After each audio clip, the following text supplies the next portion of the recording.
this will give you an idea of what UMass will provide you with. And it's important, a couple things, if you are interested in organic farming and you send a test out to a lab, you should note that on your soil test so that when they come back with recommendations, they will come back with recommendations for organic inputs. So I won't go into too much today, everything about the organic versus non-organic, but if you are interested in organic, we can talk more about that afterwards. You need to mark that on your soil test so that the lab knows to give you recommendations that don't involve chemical fertilizers that aren't considered organic. This lab, if you look under new bed preparation, it says in early spring, and it talks about incorporating a 5-10-10 fertilizer. Well, a 5-10-10 fertilizer from the garden store is likely not an organic fertilizer. So this recommendation was probably not prepared by that. And that's not something, for whatever reason, UMass, they don't have that on the sheet that they supply. You can get downloaded online. You don't have those sheets with you today, do you? I do have all of them. Okay. Yep. It doesn't say on that sheet to mark there. If it is, it's not very clear. So a lot of times people don't remember to do that.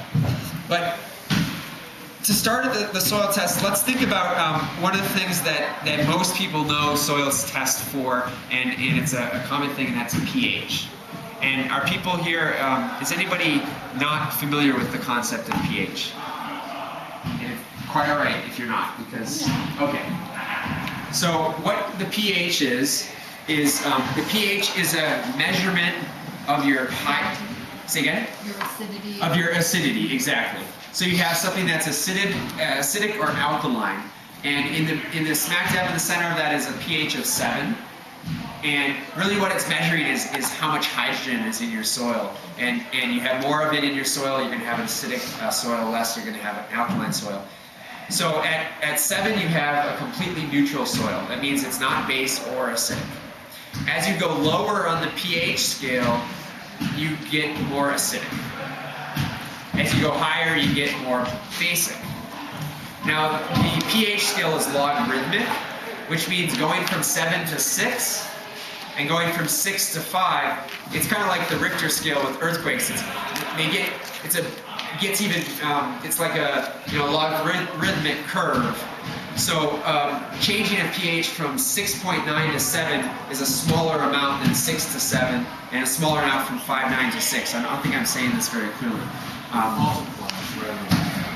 Exactly. So it's not just a linear thing. So you can't say a soil at 5. Putting this in perspective, a soil at 5 is 10 times more acidic than a soil at 6, even though it's just a number of 1.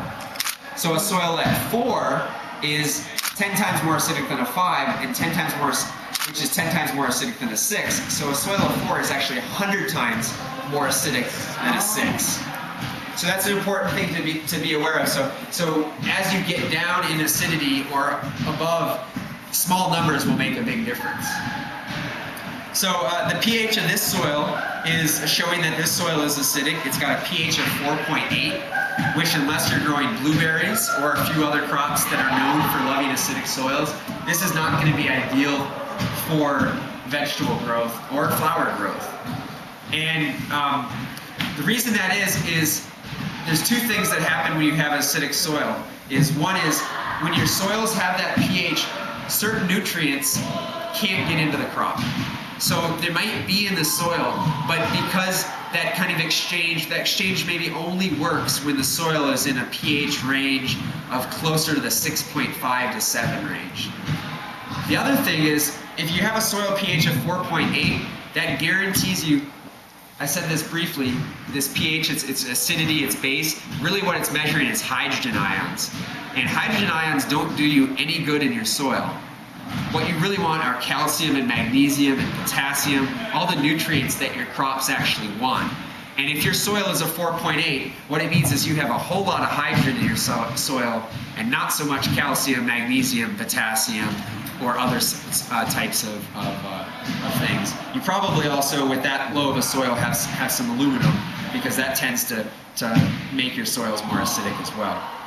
So with the soil pH of 4.8, it'll have a recommendation, and it's right under their soil. If you go under recommendations for perennial herbs and flowers, it says soil pH adjustment. And it says pH adjustment for perennials, herbs, and flowers. Soil pH is low. And what it recommends is putting 8 cups of lime, ground limestone, per cubic yard of soil.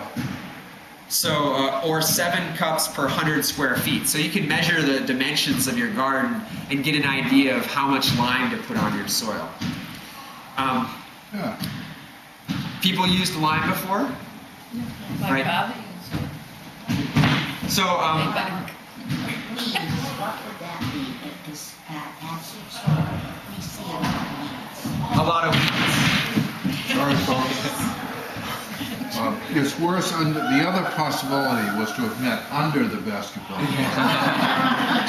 That, I checked it out, that's worse. And we had this is the First Congregational Church, Team B, which is now practicing. different weeds will manifest at different pHs. So depending on what types of weeds you have, that can be an indication of an acidic or a base soil.